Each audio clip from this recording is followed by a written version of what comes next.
मिळाला होता ते काढून वाल्मिक यांनी मिनाज फारुकी नावाच्या माणसाला दिलं. याचे सुद्धा अकाउंट चेक करा म्हणून मी सीबीआय कडे आणि त्या ईडी कडे चौकशी देणार आहे. हा बघा मिनाज फारुकी, परभणी जिल्ह्यातला मिनाज फारुकी. वाल्मिक 5 कोटीचं बिल काढलं, 10 लाख रुपये खर्चा, 4,90,00,000 जेब में. मग वाल्मिकला ईडीची नोटीस नाही यायचं तर काय होईल? ही घ्या ईडीची नोटीस, 2/2/2024 ईडीची नोटीस.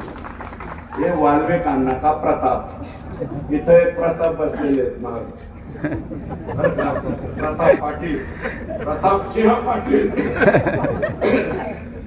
माल कमावणं सिंह वाल्मिकांना असं यांचं नाव इथं ठेवावं लागतं. या ठिकाणी